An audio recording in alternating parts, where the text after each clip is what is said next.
Good afternoon, fans. This is your girl from Mel'S Mat Chat, and welcome to episode 347 of the podcast. How is everybody doing today? How you doing, Chris? I hope everybody had a great 4th of July. I sure did. I was with my guy, my man, and everything like that. In fact, he's in the other room taking a nap. I kind of wore him out, if you know what I mean. That's why I didn't get a chance to put any makeup on because he took it off. I mean, what a great man he is. But I really hope everybody had a great 4th of July. We are now getting ready for Money in the Bank. Speaking of that, I will be doing my Money in the Bank preview and predictions at 10 a.m. tomorrow morning. All right. So look forward to that. I can actually do it tomorrow because I don't get to see my son tomorrow. So, and then I'm going to go legitimately, depending on how late it is, I'm going to go live right after that.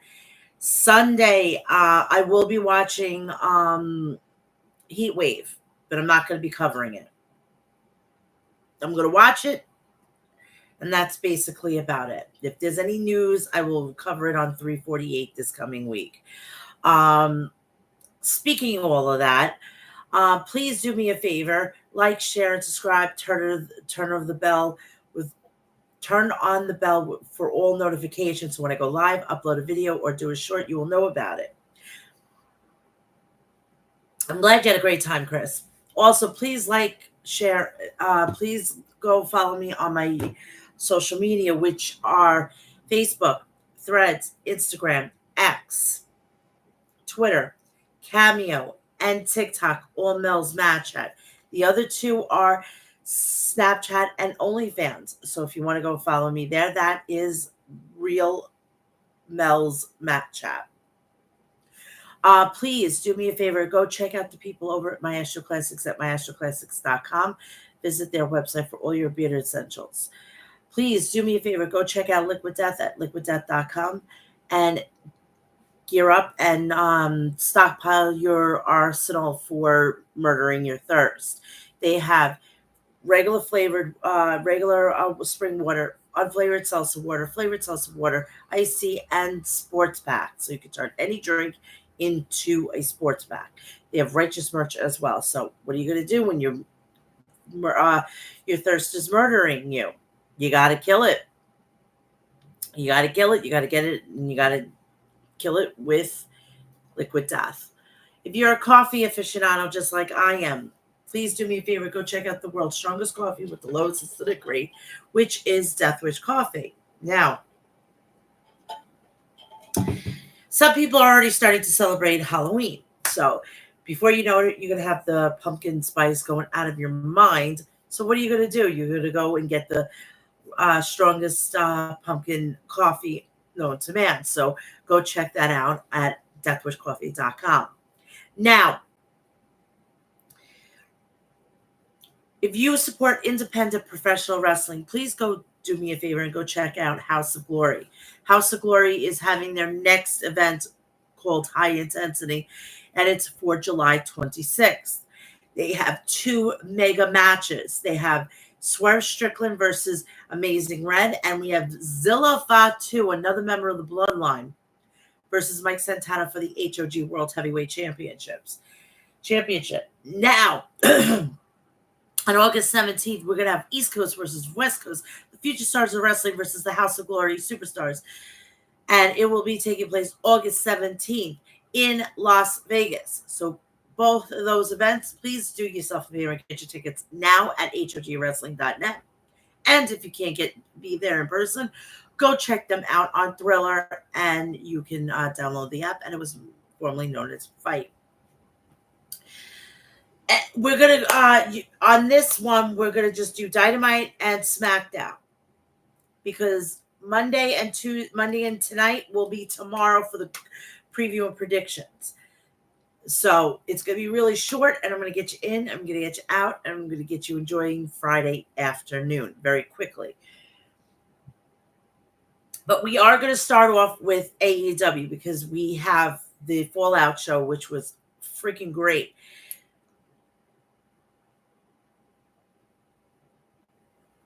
You'll have to tune in tomorrow for my picks to get my picks of who's going to be Miss Money in the Bank and Mr. Money in the Bank.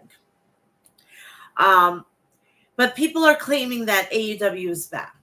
All right. AEW has been the way it's been because of who is the best wrestler right now. Yusuf Sarif. Welcome. Right now, the best wrestler right now has got to be doing the best work of his career. I would have to go with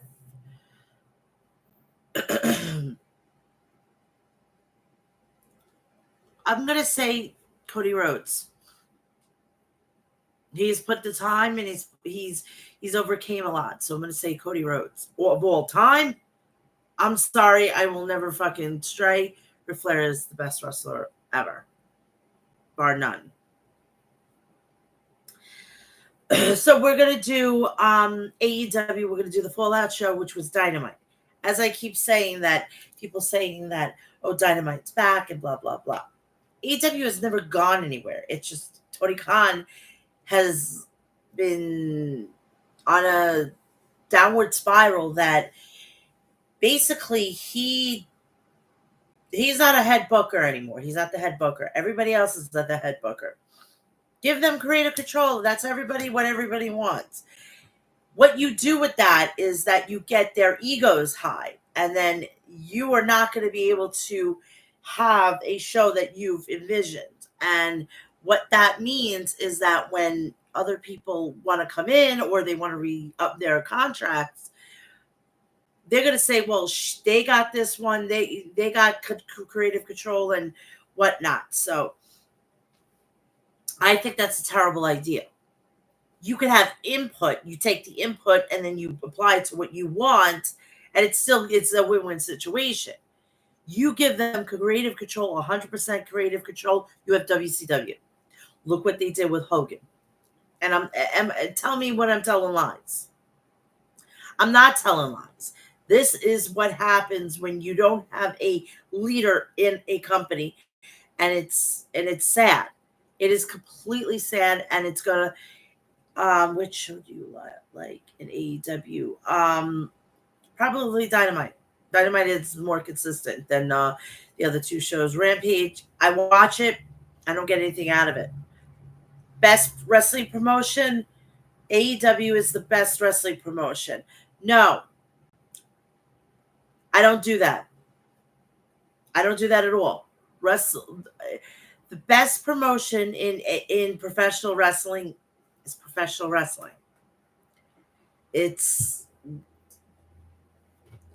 I love AEW. I have an AEW hoodie. I have merchandise that I buy. I support AEW. It's the fucking owner that's a moron. And I'm not going to stop saying he's a moron.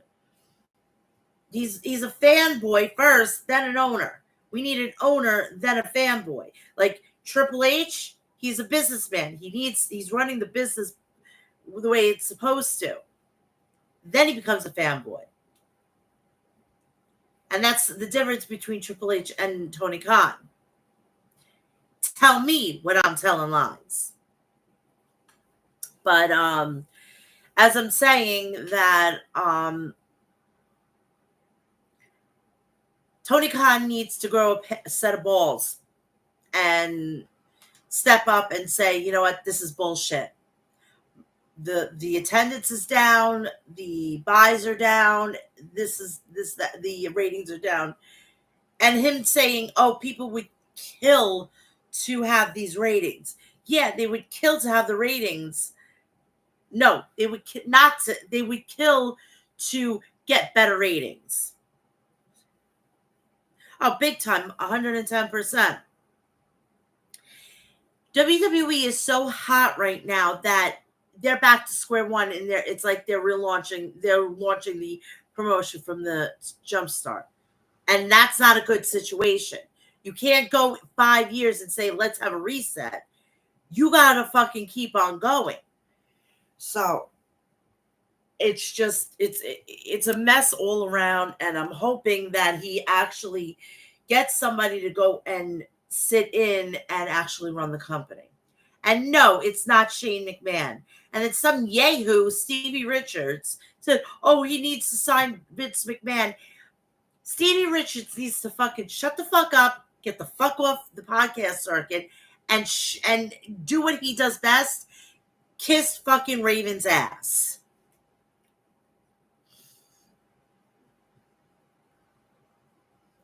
Oh my god, is he on the same fucking goddamn stuff that Tony Khan is? Seriously?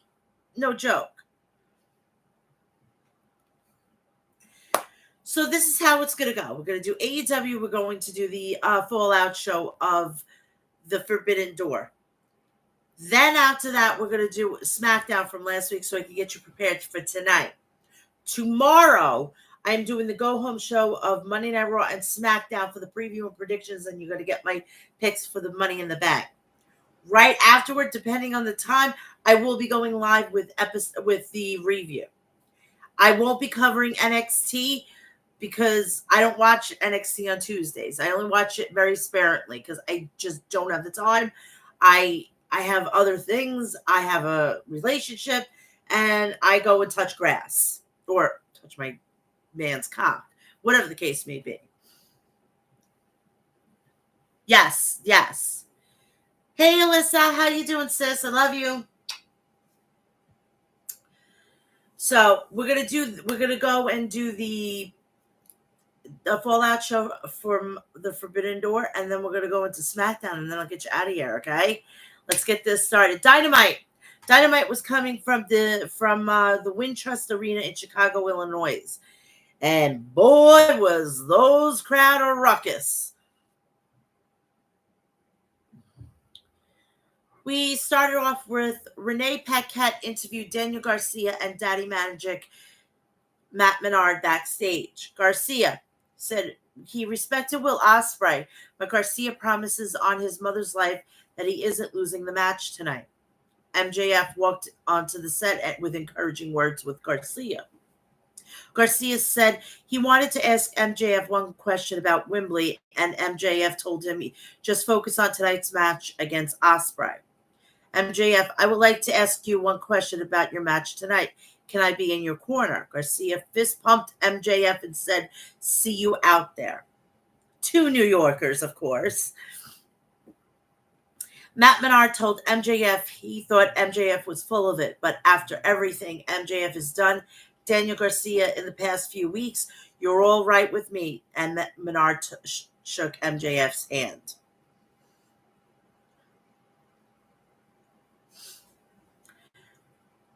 The Owen Cup tournament semifinals.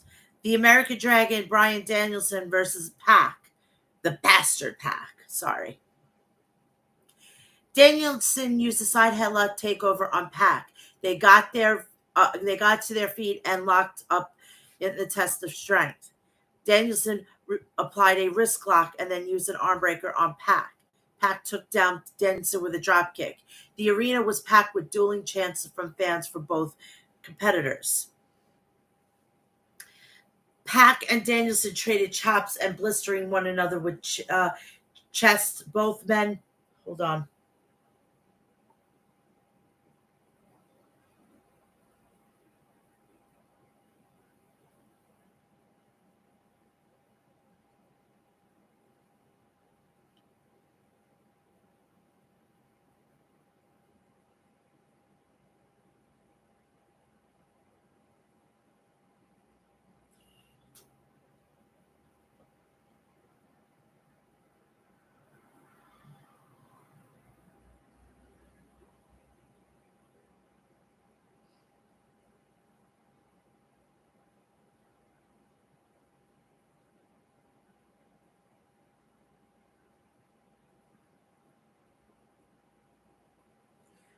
I have a family text. I have to take this.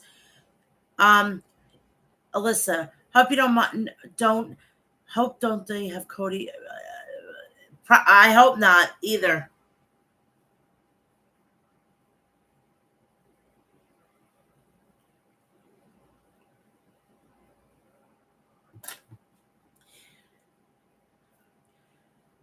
Pac took down Danielson with dueling a chance of Pac and Danielson traded chops, blistering one another's chest.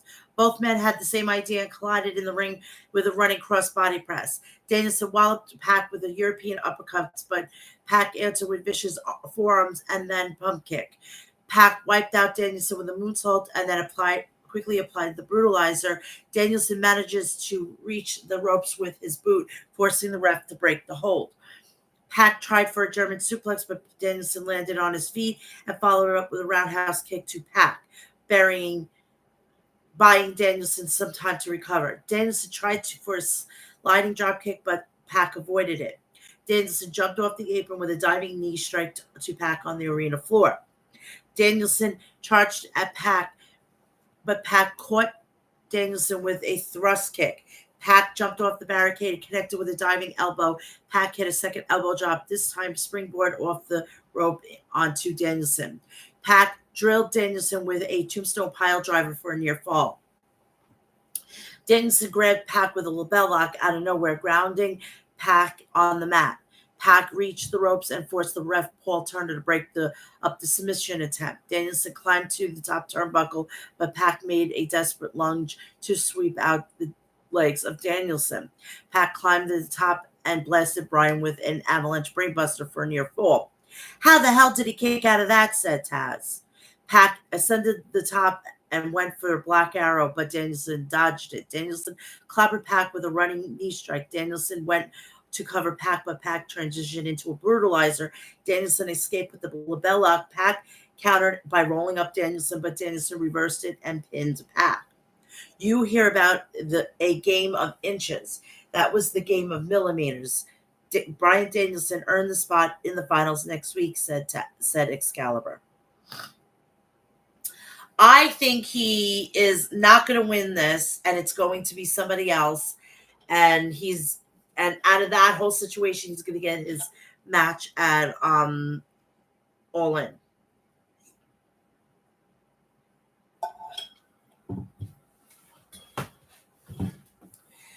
Ring of Honor World Champion Mark Briscoe came to the ring with a microphone. Mark, I came out here representing them boys, the baddest tag team in the planet that has ever seen. They call me Chicken, but I don't get it twisted. I ain't scared of shit. Jack Perry got lucky and came up victorious in the ladder match. Getting my head cut off here. There. But last week, I'm not worried about last week. I'm worried about this week. And this week is Shark Week. And when I think Shark Week, I think blood. And then I think of blood and guts. And right here, right now, I declare myself as the first team of Team AEW in Blood and Guts on Dynamite on July 24th, Nashville, Tennessee, against Team Elite. So we're just allowing people to declare themselves. We're not making story. So this is going to get Mark Briscoe a possible match with Jack Perry for the TNT title. Okay. He's not going to win it. And him being world champion from Ring of Honor, nobody watches Ring of Honor. I don't. I'm not paying $10 to watch something on an app. Sorry. Where you have Athena, where it should be in the mix with Toni Storm and fucking goddamn Mercedes now. Because let me tell you something. Athena works and wrestles far better than Toni Storm and Mercedes. And it's sad that she fucking left WWE to go to there and to get pigeonholed in there. But I don't know anything, right? So TNT champion Jack Perry blindsided Briscoe from behind. Kyle O'Reilly jumped in to aid Briscoe, battering Perry in the corner. Fellow Elite member Okada ran in and ambushed Kyle O'Reilly with a Rainmaker clothesline.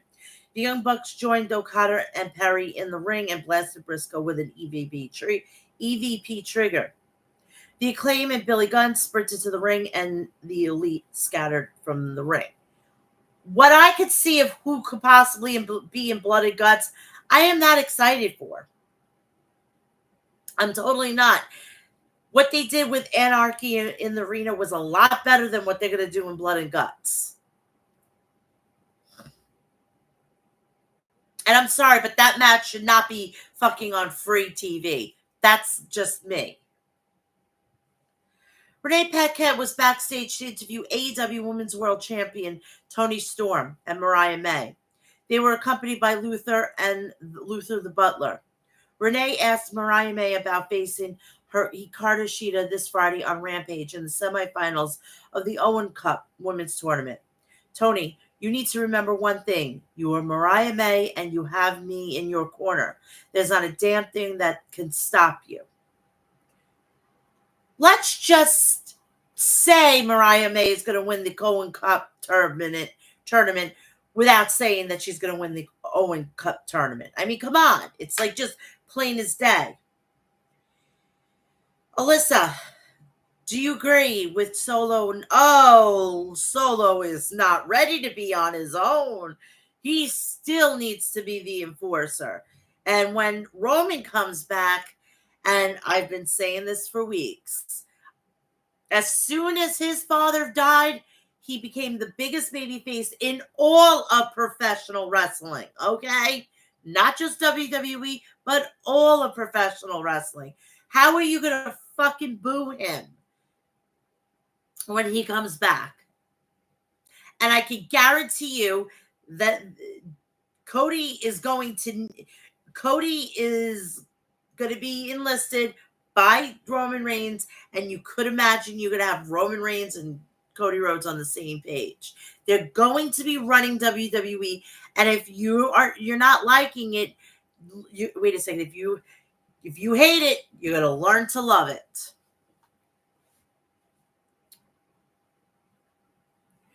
Women's Cup Owen Hart Tournament semifinals. Chris Statlander versus Willow Nightingale. Statlander charged up the ramp before Willow had a chance to completely exit the tunnel. Willow hit the pounce on Statlander. Vance chanted, "Willow, Willow, Willow." Willow took down Chris with a suplex on the arena floor in the ring. Statlander jammed her eye in Willow's eyes and then hit a back elbow on Willow. Statlander fired off a chop to Willow on the apron. Willow tried for a German suplex off the apron, but Willow countered with a back elbow, knocking Chris to the floor. Willow jumped on the apron and flattened Chris Statlander with a cannonball senton. Willow drop kicked Chris from the turnbuckles. Chris came back with an axe kick right on target. Chris followed up with a beautiful German suplex. Statlander tried to climb the turnbuckle, but Willow brought her down hard with a German suplex of her own. Statlander retaliated with a high boot kick. Stokely placed a chair on the apron. Stokely distracted ref while Chris grabbed the chain. Willow ducked a punch from Statlander and rolled up. Statlander is scoring the pin. Willow advancing to the finals next week, said Excalibur. I wasn't for that. I wasn't for that at all. I think Statlander needed to win against Willow. But maybe that when she doesn't go back to back, then we'll have that feud maybe at All Out. Because I think that's where it's going to be heading. That's going to be a match. And I think after that, I think that match should be for the number one contender, whoever is the champion after those two pay-per-views. But of course, I'm going to be covering it. Maybe not All Out, but definitely All In. Because my son's birthday that weekend. I'm sorry. I want to spend it with him. I can't believe he's going to be 19 years old. What the fuck?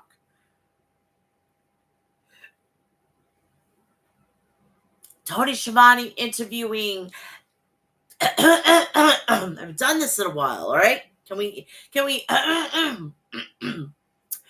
the returning Dr. Britt Baker, DMD.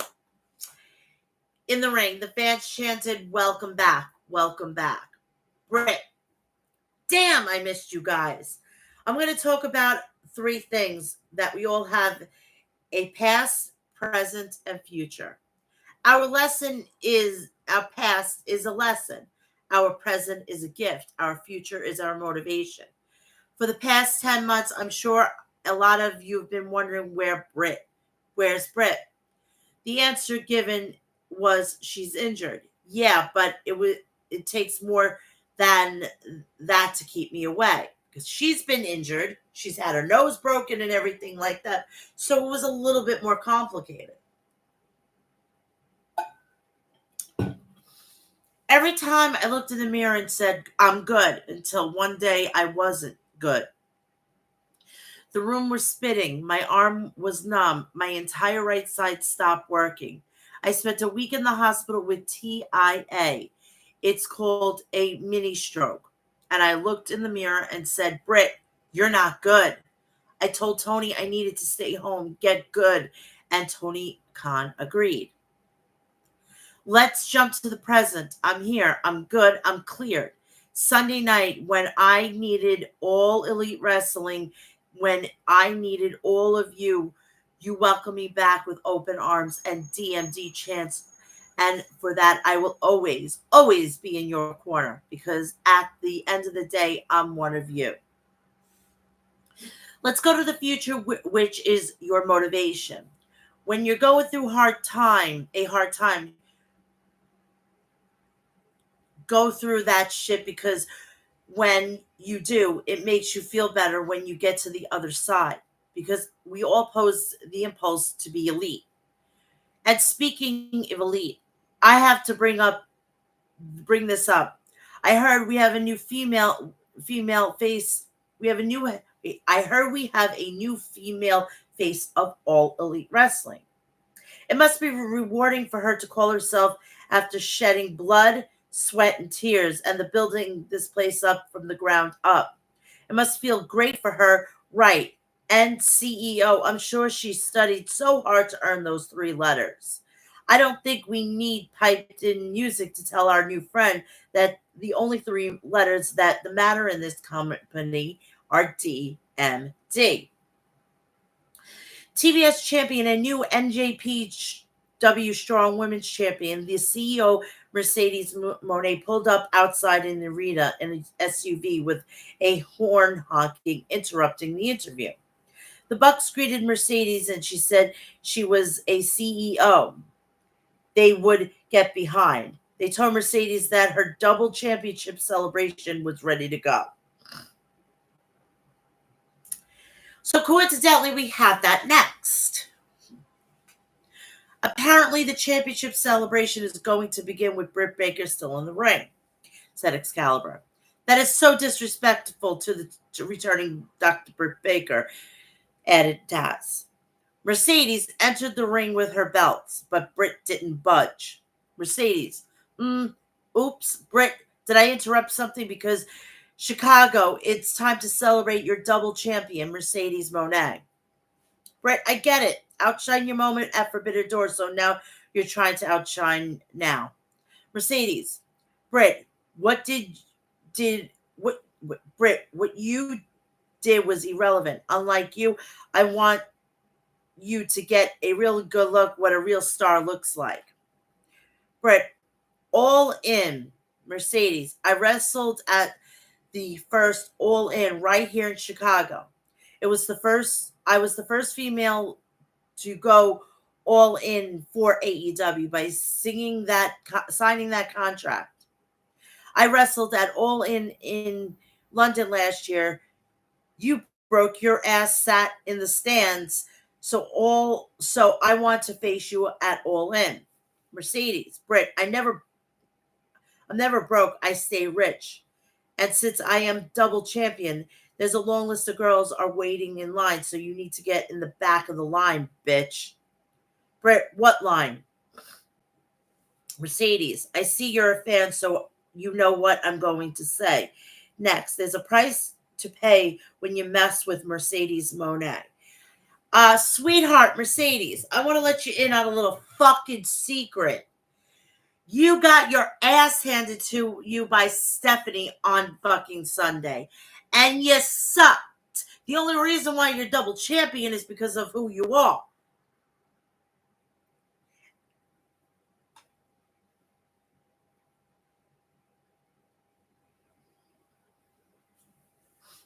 And I'm going to put this out there. Oh my God, how crazy is this? You signed with WWE and they actually want you to wrestle. Did you ask for time off?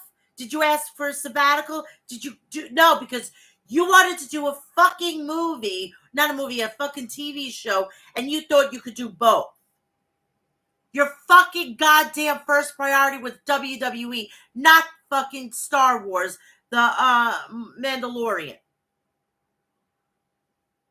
Did you earn to go do shit like that? No, you didn't. You assumed that you could do that shit and you were able to go and do it. You weren't.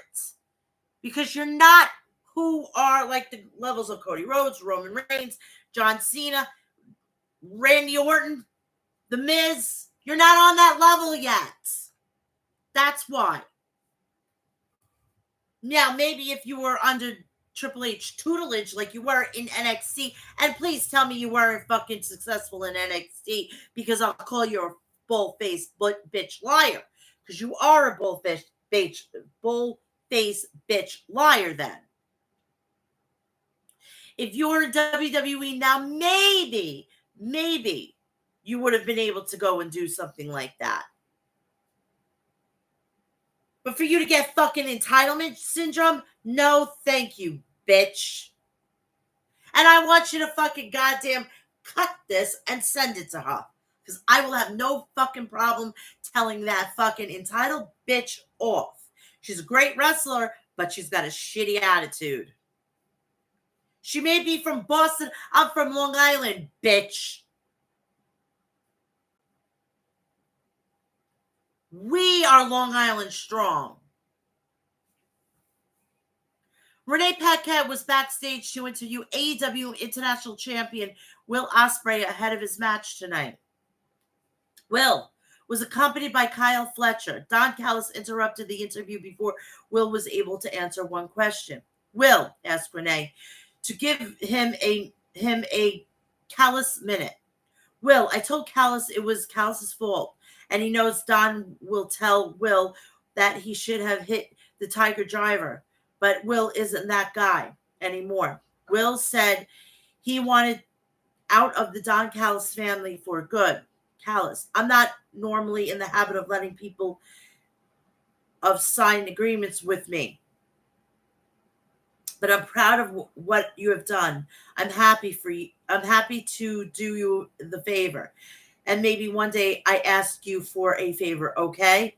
Ospreay says, no problem. Callis hugged Ospreay. Callis smirked and then says, come on, Kyle. Kyle left with Callis. I don't know if you guys know it, but Will Ospreay has come out and he's autistic. And that gives me even more hope that my son could snap out of whatever he's going through right now. And if he could go and be a star and be on AEW and be able to do what he's doing now, still living with autism, guys, you're sleeping on people like this and it's not good. Not good. And that's not cool in my book, and that's not cool here. You treat everybody the same, despite their disabilities or their capacity to live a normal life. That's terrible of you. I don't do that. My son gets treated like I would treat anybody else. Food for thought. Because I didn't even know. Because I don't look at people and say, oh, he's got this, she's got that, they got this, they got that. I look at them like they're good. They're really awesome human beings. Little food for thought, little sage advice, please. FTW champion, the Learning Tree, Chris Jericho, came out to the ring with team with a team of AEW security. The security surrounded Taz, who was sitting at the announce table. "What's going on here?" asked Taz. Jericho, "Hi guys, I wasn't on the show, so I thought I'd come guest commentate because you know me, I got to have my TV time. And I wanted to talk about Hook. What Hook did this past Sunday. He stole my finish, and that's an ultimate sign of respect, and that doesn't work. Disrespect, and that doesn't work for me, brother."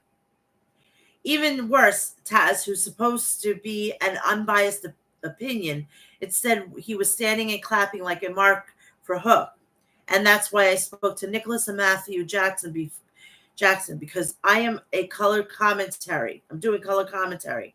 I can't sit next to you because I don't trust you at all. And Matthew and Nicholas granted me ex executive order that says Taz has to vacate the arena immediately. By Taz. Taz was ushered by security as Jericho joined the commentary desk. Fuck him. He may be from New York, but he's a fucking jackass.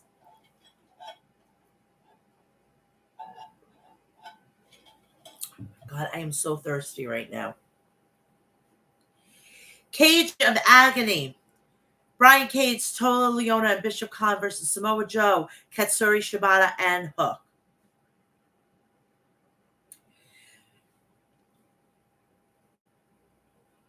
Samoa Joe jabbed at Toa and clobbered Toa with a big kick. Cage and Shibata tagged in for their respective teams. Shibata cracked Cage with the forearms in the corner. Shibata had a leg capture on Cage, but Cage reached the ropes to force the break. Hook tagged in, but Cage backed Hook up into the corner. Bishop Khan grabbed a tag and splashed Hook in the corner.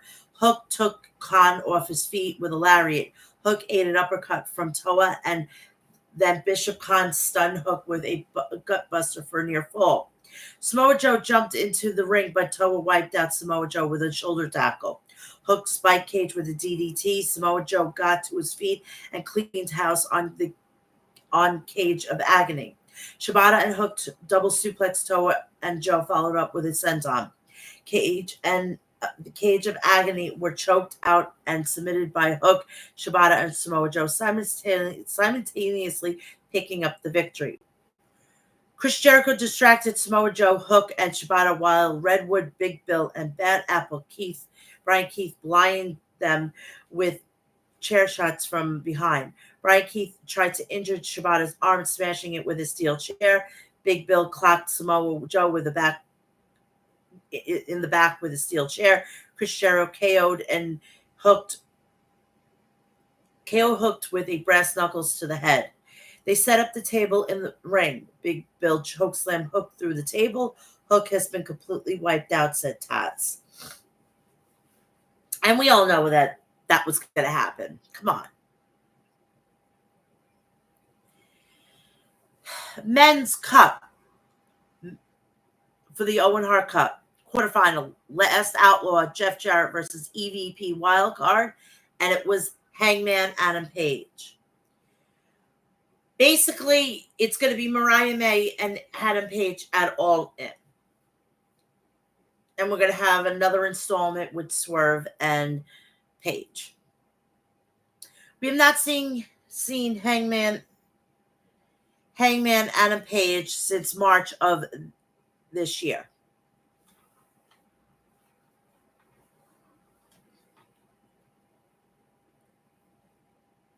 Since AEW Revolution, and he's been picked up by Matt and Nick Jackson. We thought that the EVPs cut ties with their past, said Excalibur.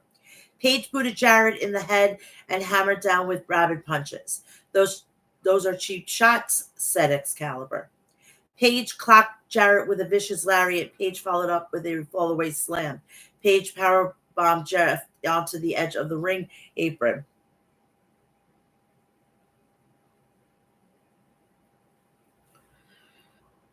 Page, that was done with malice, said Excalibur. Page smashed Jeff's head into the steel ring steps repeatedly. Adam Page bit Jeff on the forehead. Jeff countered with a dead eye on the apron with the stroke. Jarrett took down Page with a Russian leg sweep in the ring.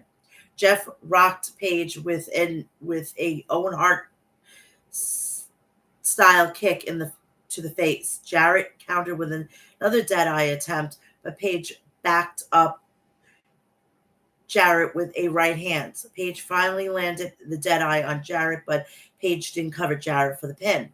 Fans chanted, "Swerve's house, Swerve's house." Jarrett countered with a buckshot lariat with a sharpshooter. The fans erupted. Hangman crawled to the ropes and forced the break. Page blasted Jeff with a buckshot lariat. Page drilled Jeff with another deadeye and then pinned Jeff Jarrett. So Page is moving on, and I just said the two winners. It's going to be Page and Mariah May. The medical team was checking on Hook backstage when Big Bill and Brian Keith ambushed Hook. Chris Jericho threw a fireball into Hook's face and said, "Bye, Hook." Renee Peck had attempted to interview Hangman Adam Page. The Young Bucks interrupted Renee and welcomed Adam Page. "Matthew, you can say thank you anytime. Blood and Guts is coming up. Will you be our fifth man?" Page, "I'm not a child. I'm not a puppet. I don't need any more of your BS games. I'm in the Owen, and I'm going to win the Owen. Do you understand me?" Page shoved the Bucks away and walked off.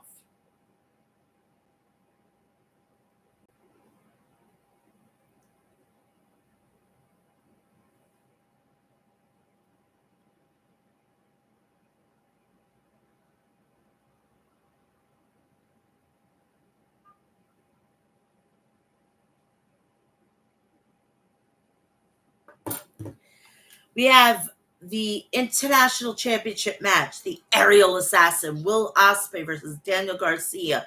MJF will be in the corner, and this is the main event of the evening.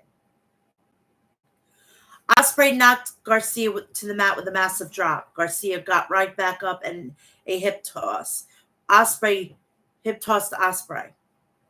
Garcia cracked Will with a short pile driver. Ospreay retaliated with a dive over the top rope onto Garcia. Garcia batted Ospreay with strikes in the corner. Garcia hit a neck breaker and then a second neck breaker. Ospreay nailed Will with a DDT and then a third swinging neck breaker for a near fall.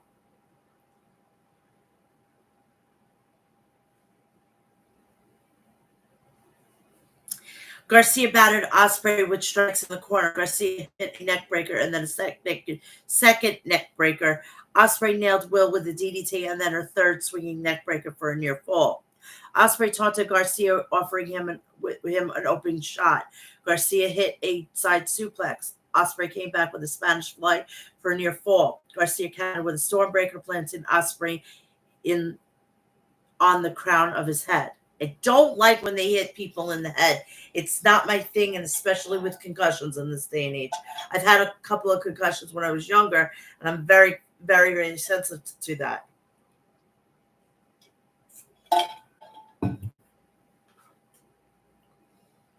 Ospreay taunted Garcia, offering. Oh, I already did. Sorry, I lost my place. Will powerbombed Garcia, then transitioned into a Styles Clash for a near fall. Garcia countered a hidden blade with a back mount. Garcia had a front choke on Ospreay, but Ospreay escaped. Garcia reversed an Oscutter with a pile driver for a near fall. "Whoa, so close," said Tony Schiavone. The fans chanted, "AEW, AEW." MJF rolled his dynamite ring into the ring for Garcia and encouraged Garcia to use it on Ospreay. Garcia handed it back to MJF. When Garcia turned around, Ospreay was waiting for him with a hidden blade and scoring the pin. Daniel Garcia came within a hair of defeating Will Ospreay, but it wasn't Daniel Garcia's night, said Excalibur. "The night will be coming real soon. I can tell you that," replied Schiavone.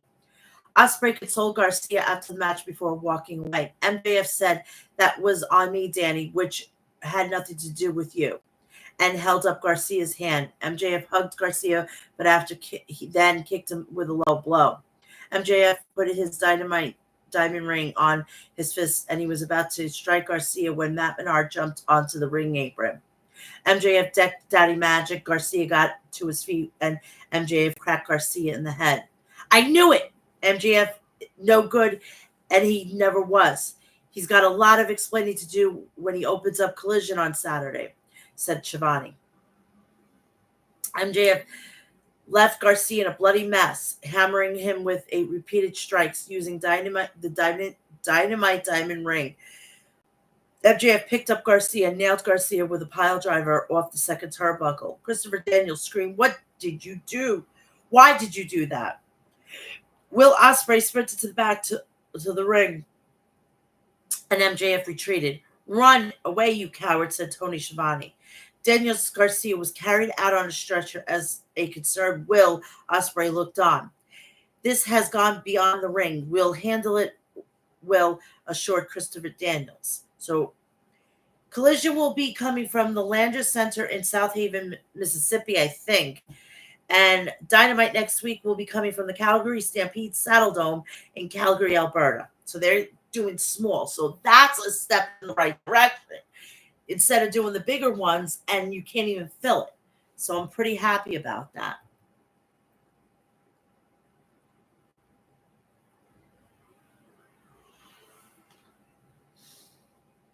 So we're going to go to SmackDown from last week so I can get you caught up of what's going to go on this week.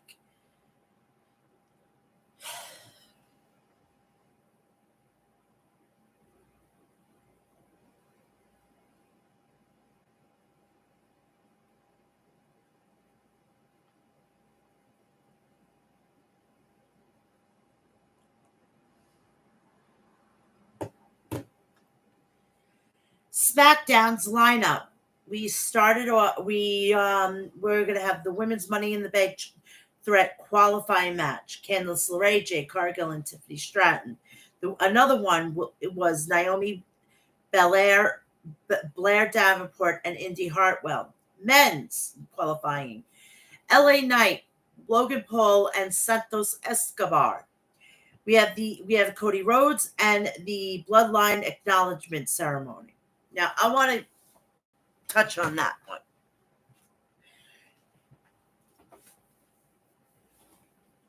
This man, Paul Heyman, basically fucking bamboozled his way into Madison Square Garden and he main evented. You believe that shit? This guy, this schmo, this guy that was told that he would never make it in this business, main evented fucking Madison Square Garden. As a New Yorker, I am proud of him. Proud of him. And you know what? Kudos to him. And he fucking goddamn nailed it. And we're not going to see him until he's back with Roman. And the Solo, Jacob, Tama, Tonga, Loa are going to run a shot in WWE on SmackDown. And I'm here for it. I can't wait to see this. The show opened up with a shot of the Manhattan skyline, followed by different shots of LA Knight, Logan Paul, Jade Cargill arriving to Madison Square Garden. Stephanie was there with her 3 girls, which is a good sign that she's starting to, slowly get her feet wet back into the company.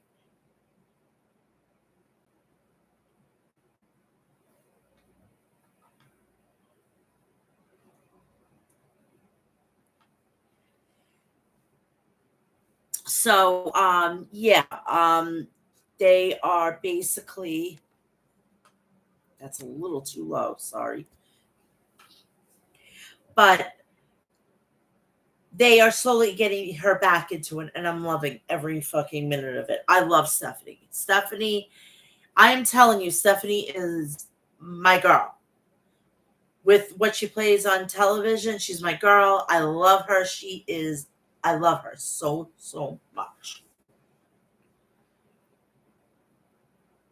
So Corey Graves and Wade Barrett then welcomes us to the show. And we get a video recapping last week's episode of WWE SmackDown, as well as the surprise appearance of Jacob Fatu. Paul Heyman was then shown waiting backstage area for the arrival of the new bloodline. As the fans chanted, we want Roman. But there was no sign of Jacob Fatu. The bloodline make their way down to the ring, but as they do, we see Cody Rhodes, Kevin Owens, and Randy Orton arrive at Madison Square Garden. The babyfaces run down to the ringside and area and began brawling with the bloodline. Down the ramp, Orton and Tonga then brawl at ringside as Owens and Loa brawl through the crowd. Orton then sends Tonga's head bouncing off the ring apron as Owens hits a swanton bomb on the Loa off the rails through the table. SmackDown General Manager Nick Aldis makes his way down to the ring with a bunch of security guards to break things up. Aldis then tries getting Rhodes and Orton and Owens and Orton calm down now that the bloodline has left the ringside area.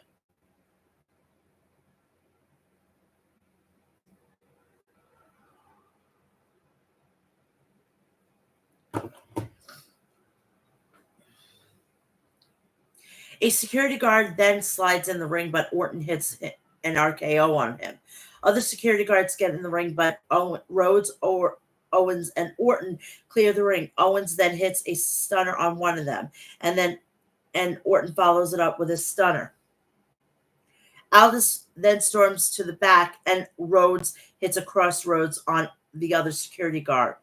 Rhodes, Orton, and Orton then grab the microphone, and Owens tells the bloodline they aren't waiting until Money in the Bank. Orton then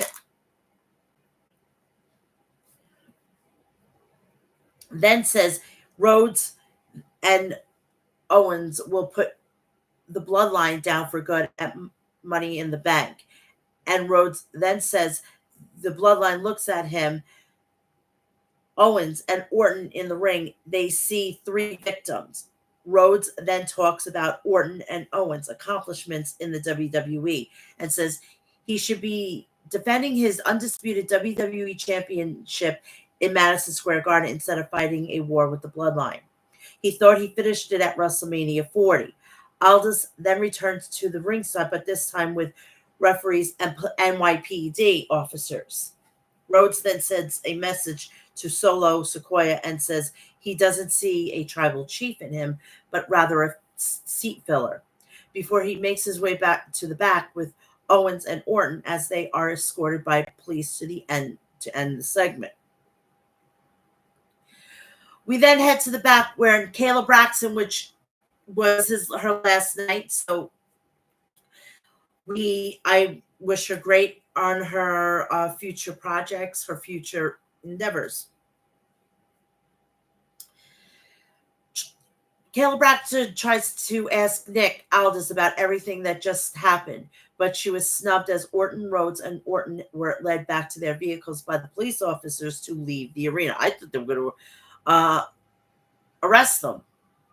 We get the entrances for the next match, which is the women's triple threat qualifying match: Candice LeRae, Jade Cargill, and Tiffany Stratton. So the winner of this will go to Toronto.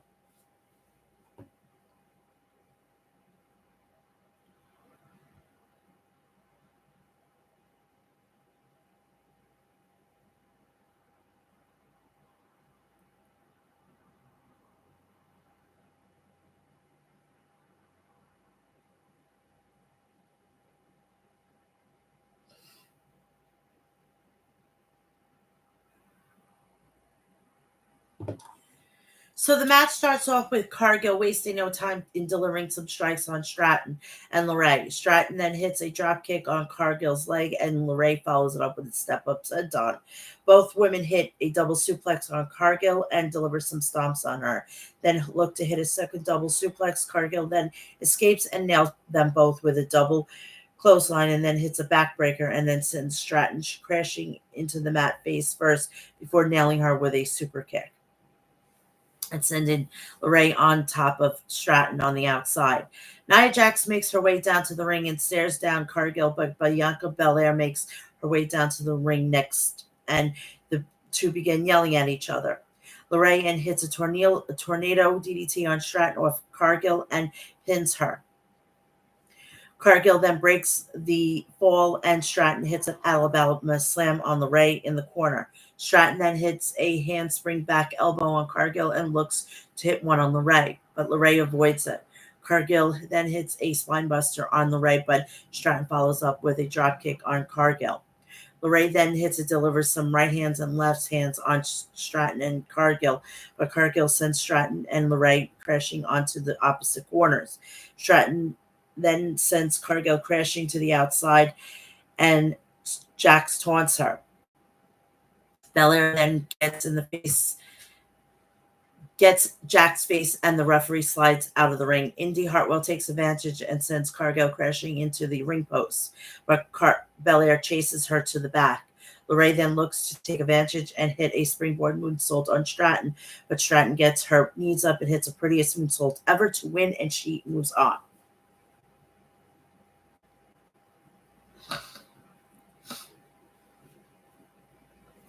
So then after the match, Stratton celebrates her win with Queen of the Ring, Nia Jax.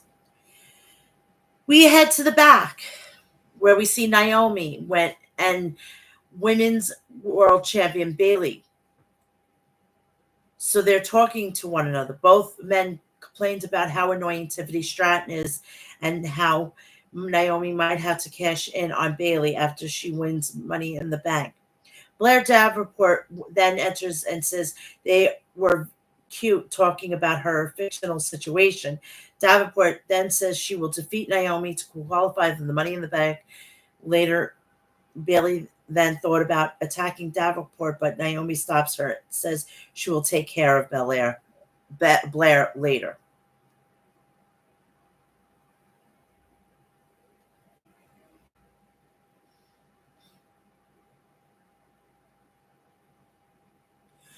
We head to SmackDown General Manager's Nick Aldis's office.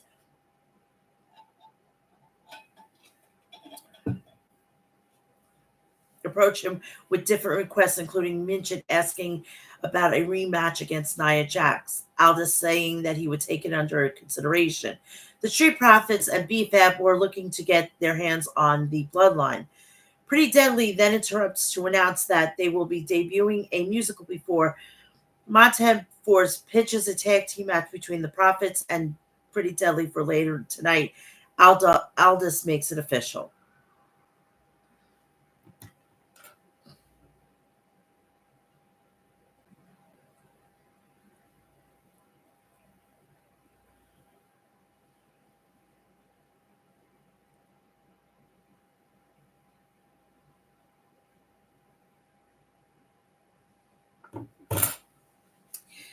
So Wade Barrett and Corey Graves then sent us to a video package recapping LA Knight, Logan Paul, and Santos Escobar from last week. We then head to the back where Paul Heyman explains to Solo Sequoia that Cody Rhodes, Kevin Owens, and Randy Orton were removed from the building by the NYPD. Heyman then asks what they are going to do tonight and also asks about Jacob Fatu whereabouts. Solo says Heyman told Fatu he was too dangerous, so he isn't there. So Solo then says he listens to his wise man, and they will make it official that he is his wise man later on tonight. We get entrances for the next match, which is the WWE Men's Money in the Bank qualifying match. As Logan Paul was making his entrance, he had a microphone and addressed the crowd. Paul spoke about performing in historic arena, but the show kept cutting to black and getting censored. I cannot wait to get this off Fox. I wish SmackDown was going to Netflix, honestly, because USA ain't no better. Isn't anybody? Oh my God, I don't know why I just said that. My man says it. Every time he says ain't, I'm gonna smack him upside the head. Paul then says he wanted someone in his corner who knew what it meant to win at Madison Square Garden. It was introduced the Indiana Pacers star Tyrese Halliburton. There were then confrontation near the barricade with New York Knicks star Jalen Brunson. I think we know when the next set of belts we're going to be getting. We got the NHL, the MLB, and the NFL. I think we're getting the NBA. Bank on it. You heard it here first. That's the next series of belts. So we have the men's qualifying Money in the Bank, Logan Paul, LA Knight, and Santos Escobar. So the match starts off with Knight wasting no time in going after Escobar and Paul. Escobar and Paul both deliver some stomps on Knight, and Escobar hits a right hand on Knight. Paul then pushes Escobar out of the way and hits an uppercut on Knight. Escobar then hits Knight with a Hurricane Rana, but Paul hits a forearm on him, sends him out of the ring. Paul then sends Knight crashing into the mat and then goes for a pin, but Knight kicks out. Knight then hits a drop kick on Escobar through the ropes, then hits Paul with a knee over the top rope from the apron and delivers some right hands on him. Paul then sends Knight crashing into the mat and flies over the top rope to land on Knight with a crossbody on the outside.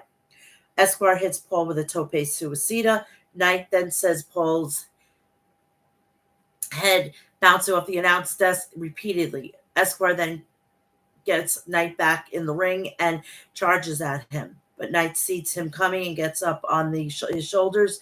Knight then climbs to the top rope, but Escobar escapes and hits him with a Hurricane Rana. Escobar then goes for a pin, but Paul breaks the fall. Escobar then sends Paul crashing on top of Knight and pins both Paul and Knight, but both men kick out. Knight then delivers some right hands on Paul, then follows up with a Russian leg sweep on him and a DDT on Escobar. Paul hits a standing frog splash on Escobar, but Knight sends him crashing onto the mat. Escobar then hits Knight with a jumping knee, but Knight responds with a power slam and an elbow drop. Knight then hits a running knee on Paul, but Escobar nails Knight with a phantom driver. Escobar then goes for the pin, but Paul breaks the fall. Paul then hits a forearm on Escobar in the corner and delivers some chops on him. Escobar then returns the favor and places him on the top rope, then hits him with an enziguri. Knight then pulls Escobar off the ropes and hits him with a suplex, and Paul hits a swanton bomb off the top rope on Knight. Paul then goes for a pin, but Knight kicks out. Paul then calls for Halliburton to get his brass knuckles for him, and he does, but Brunson jumps over the barricade and gets in his face. Officials then defuse this situation, allowing Escobar to hit a couple of double knees on him. Knight then hits a BFT on Escobar and then rolls up Paul. Paul then reverses the fall, but Knight changes the momentum once again and gets a 3 count, and LA Knights heading to Money in the Bank.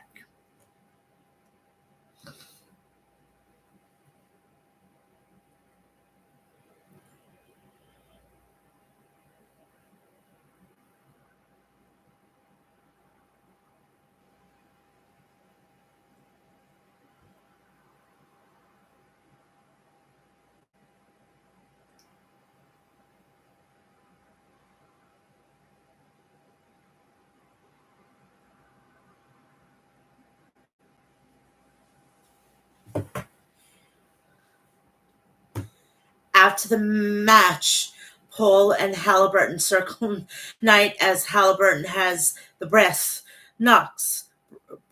Brunson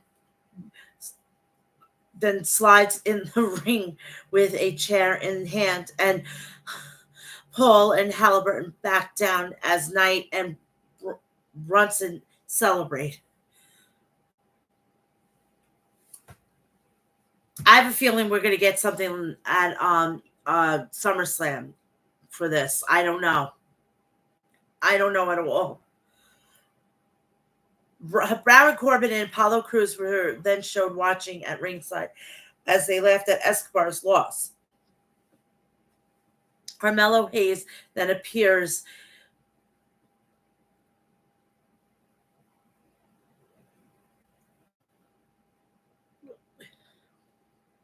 Carmelo then appears to brag about the potential of winning Money in the Bank, and Hayes then says that people should put their money on Melo.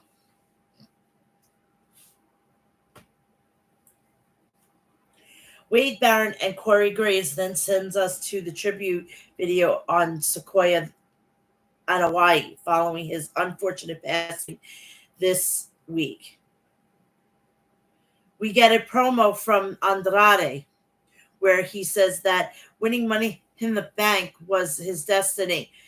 And Andrade then says he should be taking the briefcase, but he'd be taking everything. Claire Davenport that makes her way down to the ring for the next Money in the Bank qualifying match, which has Naomi and Indy Hartwell.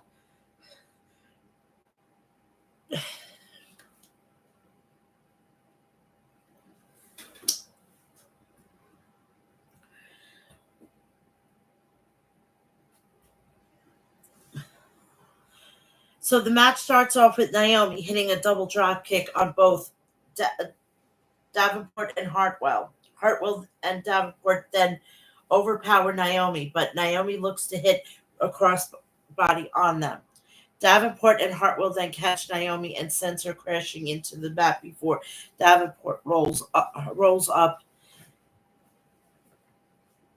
Hartwell. Hartwell then kicks out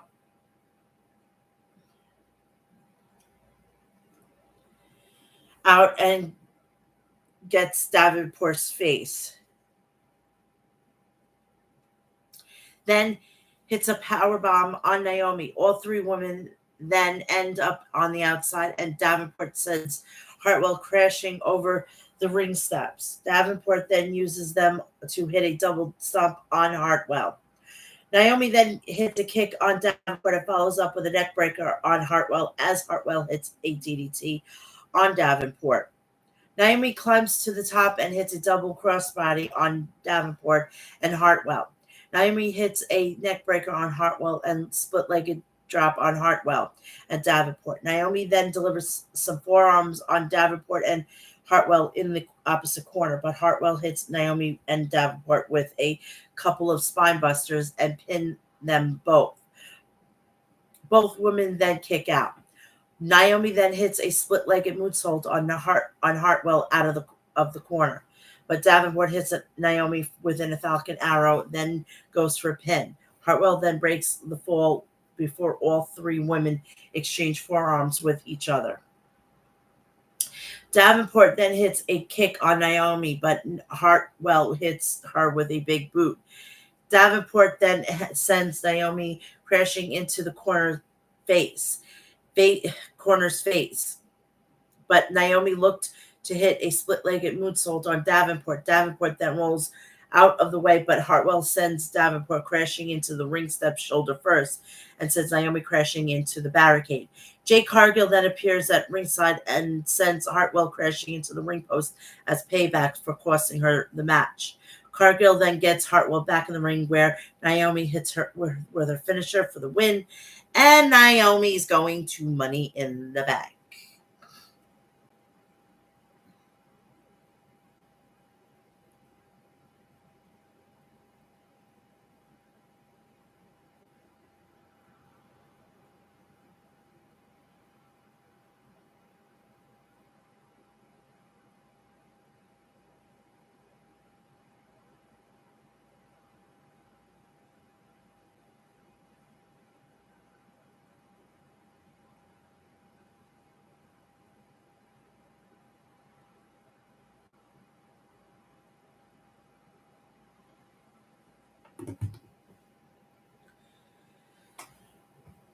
So, SmackDown will be emanating from Toronto tonight. We head to the back where Johnny Gargano and Tommaso Ciampa are interviewed about their match next week. WWE Tag Team Champion Austin Theory and interrupts them, and Grayson Waller attacks DIY from behind, and the two continue their assault on Gargano and Ciampa until Theory pulls Waller away. I don't know if you guys have been watching, but Ciampa is doing this thing of trying to get Randy Orton, and I'm telling you, this is like another thing like the Glorious Bomb, which was awesome. I love this. I want more of this shit. This shit I love. The Bloodline. Solo Sikoa, Tama Tonga Tongaloa head out to the ring with Paul Heyman. Acknowledgement ceremony after a video recapping the chaos that opened SmackDown. Paul Heyman starts off by introducing himself, but before he can continue, Solo Sikoa demands that he hand the mic over to him. Heyman then obliges, and Solo introduces his enforcer, Jacob Fatu, and Fatu makes his way down to the ring. Fucking fire, goddamn fucking entrance music. I can't wait to hear it without the crowd and everything. Jacob Fatu, and Fatu makes his way down to the ring. Sikoa then demands that MSG acknowledge him. Oh, bless you. Then calls for Tama Tonga to step forward and acknowledge him, and he does. Sikoa then calls for Tongaloa, and Jacob Fatu do the same, and they oblige. Sikoa then stares Heyman down and demands that he acknowledges him. Sikoa then extends his hand to Heyman with the red lei that Roman Reigns usually wears, and tells Heyman to acknowledge him as his tribal chief. Sikoa then hands the lei over to Heyman to place around his neck, but Heyman hesitates. Heyman then tells Sikoa he loves him, that acknowledges that he is not his tribal chief. That's where things just completely fucking turned, and it got it even to the next level.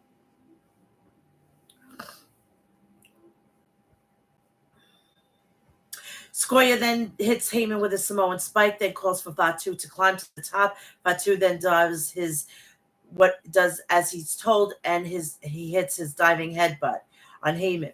Fatu then clears the announce desk and hits a shield triple power bomb on Heyman through it with Tonga and Loa. Fatu then grabs a lei and puts it around Sikoa's neck, and then the Bloodline stands tall, holding up one hand symbol as the show comes to the end. That's it. That is it.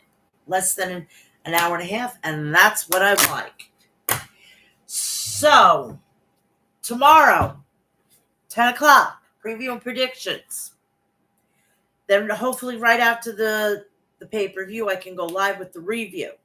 I'm not covering NXT on Sunday. I'm going to relax. I have a really crazy week next week. But please do me a favor. Go check out the rest of the content on the channel, including Forbidden Door review, Clash at the Castle, and so much more. You got a ton of stuff on there. Please like, share, and subscribe. Turn on the bell for all notifications so when I go live, upload a video, or do a short, you will know about it. Please go follow me on all my social media, which is Facebook, Threads, Instagram, TikTok, Cameo, and Twitter. You can go check me out there. I'm also on Snapchat and OnlyFans. The Real Mel's Mat Chat. If you want to donate to the podcast, please check out my X on my X account. It's pinned to the top of my Twitter feed. You can send me as much money as you want, write whatever you want, and I'll shout it out here. Please also go check out my Astro Classics at myAstroClassics.com. Go check out Death Wish Coffee at deathwishcoffee.com. Go check out Liquid Death at liquiddeath.com, and go check out HOG Wrestling at hogwrestling.net. And I will be back here tomorrow morning at 10 a.m. with preview and prediction on Money in the Bank. I want everybody to enjoy Friday, and I hope everybody had a great 4th. I love you all. See you all in the morning.